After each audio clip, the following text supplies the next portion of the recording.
नमस्कार साथियों। तो आज है 6 मार्च 2026। दोस्तों, बात करेंगे इस वीडियो में कुछ इंपॉर्टेंट कंपनी की शेयर्स के ऊपर। कुछ इंपॉर्टेंट अपडेट्स है, कुछ इंपॉर्टेंट न्यूज है, तो चलिए एक एक करके कवर करते हैं। तो सबसे पहले हम बात करेंगे एक स्मॉल कैप फार्मास्यूटिकल कंपनी जो कि फंडामेंटली बहुत ही स्ट्रांग है, अनलोन हेल्थ केयर लिमिटेड।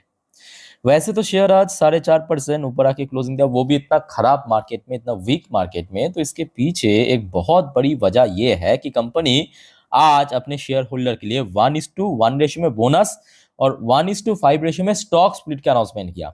एक बार मैं आपको कंपनी का नाम दिखा देता हूँ, जस्ट अ मिनट। हाँ, यहाँ पे आपको दिख रहा है अनलोन हेल्थ केयर,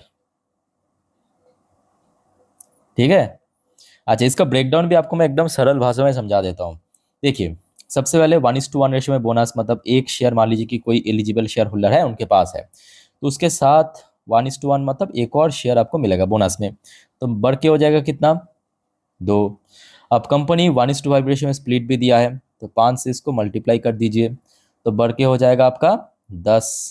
तो मतलब ये जो एक शेयर पहले आपके पास था, क्वांटिटी के अनुसार वो 10 गुना हो जाएगा, 10 टाइम्स हो जाएगा, ठीक है। तो मतलब आपके पास अगर 5 शेयर है वो 50 हो जाएगा, 8 है 80 हो जाएगा, 100 है तो 1000 हो जाएगा, ठीक है। तो इसी रेंज में आपको मिलेगा। अच्छा, कंपनी की बात करें, जैसे कि लास्ट क्वार्टर, जैसे दिसंबर में देख लीजिए, कंपनी की मार्जिन जैसे 150% बढ़ा है, कंपनी की रेवेन्यू इंक्रीज हुआ 280%, जिस वजह से प्रॉफिट बढ़ गया 307%, अर्निंग पर शेयर बढ़ गया 236%। तो आई थिंक कि अलग से बताने की जरूरत नहीं है, कंपनी फंडामेंटली काफ़ी स्ट्रांग है।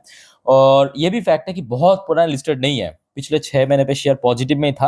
रिसेंटली थोड़ा बहुत जियोपॉलिटिकल टेंशन के कारण शेयर थोड़ा नीचे आया। ये बाजार में लिस्ट हुआ था सितंबर 2023 की बात है। उस टाइम पे जब आईपीओ आया था, मैं आपको कवर भी किया था इस शेयर को। 91 रुपीज़ के भाव में शेयर जब बाजार में लिस्ट हुआ था।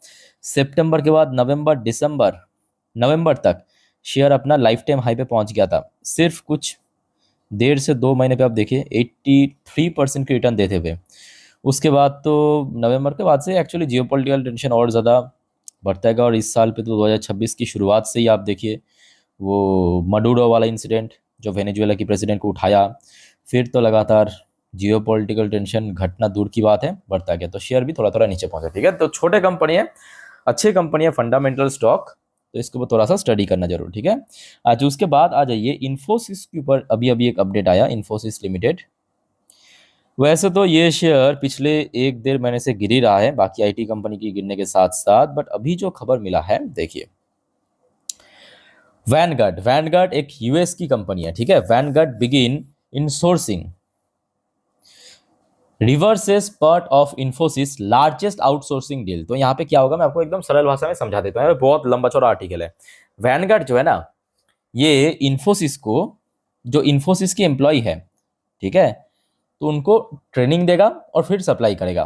तो इसी से रिलेटेड वैनगार्ड और इन्फोसिस के बीच एक पार्टनरशिप साइन हुआ, या आप कह सकते हो कि एग्रीमेंट साइन हुआ, ठीक है। अच्छा, फिलहाल जैसे कि आपको मैं लास्ट वीडियो में भी दिखाया था कि यूएस की जॉब डेटा आउट हुआ, अनएम्प्लॉयमेंट रेट इस बार फिर से बढ़ गया है, तो यूएस मार्केट तो काफ़ी नीचे है, और जिसके कारण देखिए आज इन्फोसिस की शेयर इंडियन मार्केट में पॉजिटिव में क्लोजिंग देने के बावजूद भी यूएस मार्केट में भी थोड़ा स्ट्रगल कर रहा है, फिलहाल 0.24% नीचे चल रहा है, ठीक है।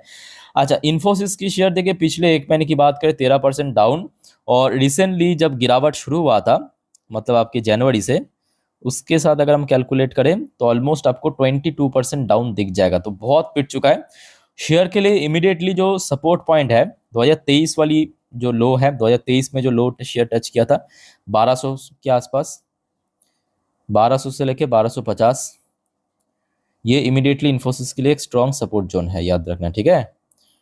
अब ये देखिए, आईटी कंपनी की मेन प्रॉब्लम वही है कि एआई यहाँ पे रिप्लेस कर रहा है एंट्रोपिक, फ्यूचर में न जाने और भी कुछ आईटी कंपनी की यहाँ पे जो इंट्रोड्यूस हो सकता है मार्केट में, न्यू न्यू एआई टूल्स। तो जब तक ना देखिए कंपनी खुद से कुछ बना ले ना, तब तक बहुत मुश्किल है। सिर्फ इन्फोसिस की बात नहीं है, पूरा आईटी कंपनीज की, जो भारत की ट्रेडिशनल आईटी कंपनीज है। अच्छा, नेक्स्ट हम बात करेंगे इंडियन ऑयल की शेयर होल्डर के लिए गुड न्यूज़ क्या है कि आज कंपनी 2 रुपये प्रति शेयर की डिविडेंड डिक्लेयर किया। Indian oil corporation declare second interim dividend 2 rupees per share. अच्छा, इसका रिकॉर्ड डेट भी थोड़ा सा आप देख लीजिए, जस्ट अ मिनट मैं आपको दिखा देता हूँ। इसकी रिकॉर्डेड, हाँ रिकॉर्डेड रखा है 12 मार्च, याद रखना 12 मार्च, 12 ऑफ मार्च 2026, मतलब अगले हफ्ते। तो एज पर रिकॉर्ड डेट आपके हाथ में कितना दिन बाकी है? 9 तारीख बाजार खुलेगा सोमवार, 9, 10, 11, तो मतलब आपके हाथ में 3 दिन बाकी है। 9 तारीख, 10 तारीख और 11 तारीख, ये 3 दिन में अगर आपने खरीदा तो आप एलिजिबल शेयर होल्डर बन जाएंगे ये 2 रुपये डिविडेंड पाने के लिए। बाकी इसकी जो पे आउट डेट है, मतलब कब कंपनी की बैंक अकाउंट से आपके बैंक अकाउंट में ट्रांसफर होगा, वो 5 अप्रैल, उसके पहले, ठीक है। मैक्सिमम 5 अप्रैल तक लग सकता है। ये रहा दोस्तों इंडियन ऑयल की डिविडेंड की स्टोरी। अब देखिए प्रॉब्लम यहाँ पे है कि ऑयल की प्राइस फिर से बढ़ने लगा। आपको मैं लास्ट वीडियो में यहाँ पे दिखा रहा था, तब कितना था याद कीजिए? लास्ट वीडियो नहीं, सेकंड लास्ट वीडियो में 3% ऊपर था। अभी देखिए सिर्फ 2 घंटे के भीतर 2% ऑयल बढ़ गया, 5% लगभग ऊपर चल रहा है, $85 पर बैरल क्रॉस कर चुका है। ओके, सो थोड़ा सा तो अभी टफ होने जा रहा है सिचुएशन, बट हाँ ये भी फैक्ट है कि क्योंकि भारत अभी फिर से रशियन ऑयल परचेस करेगा डिस्काउंटेड रेट में, तो मे भी अच्छा इम्पैक्ट पड़ सकता है। क्योंकि पिछले कुछ क्वार्टर से अगर आप देखेंगे उठा के, Q3, Q2, Q1, जो भारत की ऑयल कंपनीज की इतना मोटा प्रॉफिट की पीछे राज वही है। आप देख ही सकते, इसकी प्रॉफिट 500% ग्रो किया, मार्जिन तो छोड़ ही दीजिए 481%। जस्ट इमेजिन आप, मतलब इतना ज़्यादा, ये तो मतलब नॉर्मल सी बात नहीं है ना। ये तो वही हो रहा था आपकी बाहर से रशिया से सस्ता क्रूड डिस्काउंटेड रेट में यहाँ पे परचेस कर रहा था, भारत में उसको रिफाइन करके यूरोप में जो बाकी जगह पे जो पेट्रोल डीजल के रूप में उसको महंगा बेचा जा रहा था मार्केट प्राइस में। अच्छा अब आ जाइए, नेक्स्ट अपडेट है आपकी इंटर ग्लोबल एविएशन। तो अभी जो हम ऑयल की बात कर ही रहा था, एक तो देखिए एयरलाइन सेक्टर के लिए मेन मुसीबत क्या पता है? 2 मुसीबत है। एक तो जियोपॉलिटिकल टेंशन की वजह से मिडिल ईस्ट में मोस्टली अभी फ्लाइट कैंसिल हो रहा है, ठीक है, और लोग जा भी नहीं रहा है, एक मुसीबत। दूसरा मुसीबत ये है कि जो जेट फ्यूल, जो एविएशन सेक्टर में यूज़ होता है ना, जेट फ्यूल कहा जाता है, उसका भी प्राइस बढ़ रहा है क्रूड ऑयल प्राइस बढ़ने के साथ साथ। और अलग से यहाँ पे जो ब्रोकरेज फर्म है लगातार एक एक करके शेयर की जो प्राइस है, जो टारगेट प्राइस, उसको कम कर रहा है। जैसे कि यूबीएस ने रिसेंटली जो सिचुएशन है उसके बेस पे इंडिगो की टारगेट कट कर दिया। देखिए UBS cut the target price of ₹5,480। मतलब ऊपर जरूर दिया, मतलब लास्ट डे क्लोजिंग के हिसाब से ऊपर ही दिया है, बट प्रीवियस जो टारगेट था उसको कम कर दिया, उसको रिड्यूस कर दिया, ठीक है। तो इम्पैक्ट तो पड़ेगा ही डेफिनेटली, क्योंकि ये रियलिटी है। और शेयर भी हमने देखा रिसेंटली अपना 52 वीक्स लो पे ही चल रहा है, बहुत पिट चुका है पिछले कुछ टाइम से।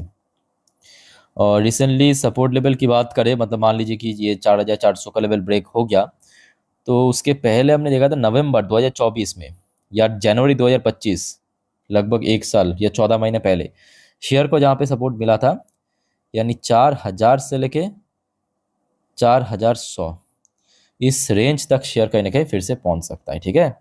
अच्छा दोस्तों अब आ जाइए कुछ आईपीओ की जीएमपी चेक कर लेते हैं फटाफट, उसके बाद और भी कुछ अपडेट है। देखिए मोस्टली तो अभी मार्केट वीक रहने के कारण 0-0 ही चल रहा है, ओपन भी नहीं है।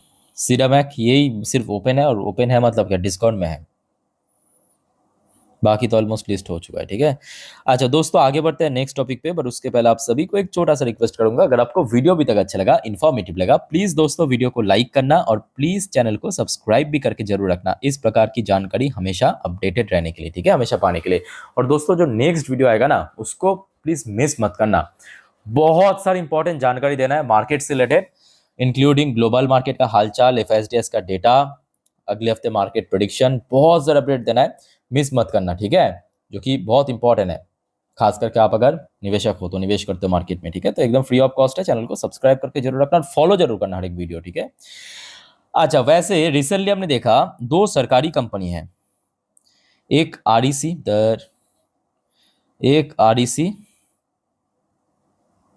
दूसरे पीएफसी, इन दोनों के बीच मर्जर होने की प्लान तो हो चुका है और धीरे धीरे एग्जीक्यूशन होगा, मतलब अभी प्रोसेसिंग में है, ठीक है।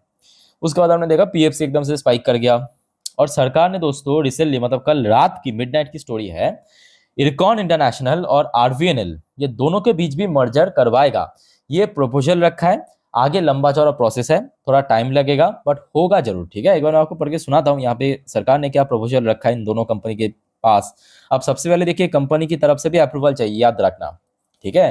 तो यहाँ पे देखिए जिस वजह से आज हमने देखा खास करके इरकॉन की शेयर एकदम से 11-12% स्पाइक कर गया था। Railways PSU share rose up to 11% on Friday after a report said that Ministry of Railways की तरफ से एक खबर आया has moved a formal proposal to merge Ircon International Limited with Rail Vikas Nigam Limited यानी RVNL. Citing sources PSU Connect reported that the Ministry of Railways has made a formal proposal. तो यहाँ पे एक formal proposal रखा है to merge IRCON international with RVNL. तो इन दोनों में देखिए जो बड़े कंपनी है आरवीएनएल, छोटे कंपनी है इरकॉन। तो मर्जर की रूल्स के हिसाब से जो छोटे कंपनी है वो बड़े कंपनी के साथ मर्ज हो जाते हैं। मतलब इरकॉन इंटरनेशनल मान लीजिए कि फ्यूचर में मर्ज हो गया, सब सारा प्रोसेस कंप्लीट हो गया, तो क्या होगा, इरकॉन इंटरनेशनल मार्केट से हट जाएगा और आरवीएनएल के साथ ये जुड़ जाएगा। सो क्लियर हो चुका है। बट हाँ अभी भी इसकी कोई भी मतलब कितना स्वैप रेशियो में होगा, क्या इसकी अगली इंपॉर्टेंट डेट है, वो मतलब रेलवेज मिनिस्ट्री की तरफ से कुछ भी घोषित नहीं किया। सबसे पहले ये दोनों कंपनी की जो बोर्ड मेंबर शेयर होल्डर द्वारा अप्रूवल होगा, उसके बाद दोस्तों इसके ऊपर प्रोसेसिंग शुरू होगा, जैसे कि REC PFC के केस में हुआ था, ठीक है। 2 टाइम लगेगा, अगले मान लीजिए कि 1 साल तक होगा, थोड़ा थोड़ा करके प्रोसेस, क्योंकि वैसे भी सरकारी काम है तो धीरे ही चलते, मतलब धीमे ही चलता है यहाँ पे, तो थोड़ा सा यहाँ पे टाइम लगेगा।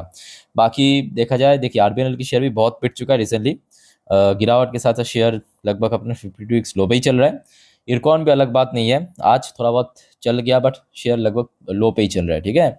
अच्छा इसके आगे कोई भी जानकारी मिला इसी मर्जर से रिलेटेड या REC PFC कुछ भी अपडेट मिला तो मैं आपको दे दूंगा जानकारी, ठीक है। अच्छा नेक्स्ट अपडेट है आपके रिलायंस इंडस्ट्री के ऊपर। रिलायंस की शेयर वैसे तो आज स्पाइक कर गया उन्हीं वजह से जो आपको मैं ऑलरेडी आज दिन की पहली वीडियो में या सेकेंड वीडियो में भी दिया था। Reliance share rise up to 2.5% as India get 30-day waiver from US to purchase Russian oil. तो एक टेम्पोररी बेसिस पे आप कह सकते हो कि भारत अभी रशियन ऑयल परचेस करेगा, और जब तक रिलायंस रशियन ऑयल परचेस करेगा क्या होगा, रिलायंस की, इवन सिर्फ रिलायंस की बात नहीं है, रिलायंस के साथ साथ जितने भी भारत की ऑयल रिफाइनरी कंपनी उसकी मार्जिन ब्रॉड होता जाएगा। लास्ट क्वार्टर में हमने देखा कंपनी की मार्जिन थोड़ा बहुत श्रिंक किया, तो उसके पीछे भी रीजन यही है क्योंकि धीरे धीरे भारत, मतलब जब US ने रशियन जो बड़े जाइंट कंपनी ऑयल रिफाइनरी की कंपनी के ऊपर सैंक्शन इम्पोज करने के बाद भारत ने काफी हद तक कम कर दिया था, बंद नहीं किया था बट कम कर दिया था। सो रिलायंस ने यहाँ पे कुछ हद तक कम करने के कारण इसका जो मार्जिन इतना ब्रॉड हो रहा था Q2, Q1, last year Q4 तक, वो कहीं ना कहीं इम्पैक्ट पड़ा। क्योंकि फिर से यहाँ पे छूट मिला है टेम्पोरारी बेसिस पे, तो उसका भी कहीं ना कहीं इम्पैक्ट पड़ेगा, ठीक है। और रिलायंस की अगर हम टेक्निकल व्यू से बात करें तो शेयर रिसेंटली 1460 तक निकल गया था, तो इमीडिएटली अगर हम बात करें अपर हैंड पे, मतलब ऊपर की तरफ, तो 1450 से लेके 1460 ये एक क्रूशियल रेजिस्टेंस पॉइंट, और लोअर साइड में 1400 का नंबर एक अच्छा सपोर्ट पॉइंट, ठीक है। बाकी दोस्तों और कोई कंफ्यूजन, डाउट, दिक्कत कमेंट करके पूछिए। वीडियो अच्छे लगे तो लाइक करना, चैनल को सब्सक्राइब करना। मिलते हैं नेक्स्ट वीडियो में, टेक केयर, बाय बाय, जय हिंद।